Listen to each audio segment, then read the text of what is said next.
আসসালামু আলাইকুম রহমতুল্লাহ। ভারত দূরে থাক, এক মায়ানমারের জ্বালাই তো বাংলাদেশ অতিষ্ঠ। এখন সার্জিক্যাল স্ট্রাইক করা ব্যতীত বাংলাদেশের সামনে তো আর কোনো উপায় পথ খোলা নেই। বাংলাদেশের 101 জেলে আরাকানরা তুলে নিয়ে গেছে। আজ পর্যন্ত বাংলাদেশের কোস্টগার্ড, সেনাবাহিনী, বাংলাদেশের প্রশাসন তাদেরকে উদ্ধার করতে পারে নাই। পাশাপাশি আপনারা জানেন এই কিছুদিন আগে ত্রিমুখী সংঘর্ষে আরাকান আর্মিদের সাথে কি ঘটনা ঘটেছে সেটা আপনারা খুব স্পষ্ট এবং ভালো করেই দেখেছেন। চিন্তা করেন যে এই বাংলাদেশ আমরা ভারতের সাথে সংঘর্ষে যেতে চাই, অথচ আমরা মায়ানমারের আরাকান অঞ্চলের আরাকান যে অঞ্চলটি সে আরাকানের যে জায়গাটা দখল করে নিয়েছে আরাকান আরবিরা, তাদের বিদ্রোহীরা বাংলাদেশের জেলেদেরকে একের পর এক তুলে নিয়ে যাচ্ছে।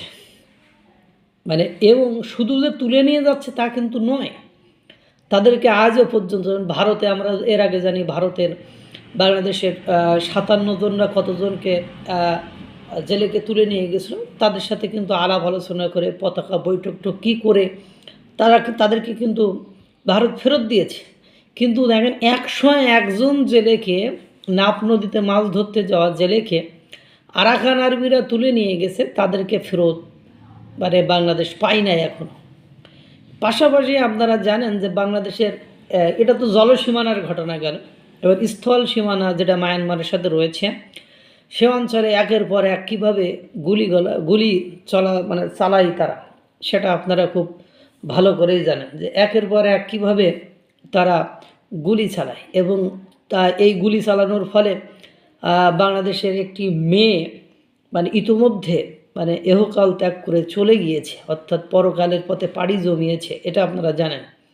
এরপরে আপনারা জানেন এই আরাকান আরবিরা বাংলাদেশের ভেতরে কিভাবে জলকেলি অনুষ্ঠানে এসে নাচন গাউন করে তারপরে চলে যায়। এবং আরাকান আরবিরা যে পার্বত্য চট্টগ্রাম সহ বিভিন্ন যে অঞ্চল আছে সে অঞ্চলে কিন্তু তারা দিনকে দিন আধিপত্য বিস্তার করে যাচ্ছে। এই যে সময় ওই একটি মেয়ে মারা গিয়েছে, ঠিক ওই সময়ই তাদের পুঁতে রাখা মাইনে অত্র অঞ্চলের এক কৃষকের পা উড়ে গিয়েছে। তাহলে বলেন এটা কিভাবে মেনে নেবেন, কিভাবে সহ্য করবেন? আরাকান আর্মি একটা বিদ্রোহী গোষ্ঠী, সেই বিদ্রোহী গোষ্ঠীর সাথেই মায়ানমারের জঙ্গা সরকার হেনস্থা তো হয়, পাশাপাশি এবার বাংলাদেশকে তারা একের পর এক আনস্টেবল অস্থিতিশীল একটা পরিবেশের তৈরি করে রেখেছে। এদের সাথেই বাংলাদেশ এর এই নাজুক অবস্থা। তারা বাংলাদেশের জেলেদেরকে তুলে নিয়ে গেছে, তাদেরকে ছাড়িয়ে নিয়ে আসতে পারে না। তাদের অত্যাচারে মায়ানমারের সাথে বাংলাদেশের ব্যবসা বাণিজ্য বন্ধ হয়ে যাওয়ার উপক্রম হয়েছে, ইতিমধ্যে হয়তো বা বন্ধও হয়ে গিয়েছে, আমরা পুরোটা এখন নিউজটা জানিও না। এবার বলেন এরা আমরা আবার ভারতকে ভয় দেখায়? ভাই ভারতকে কি ভয় দেখাবেন?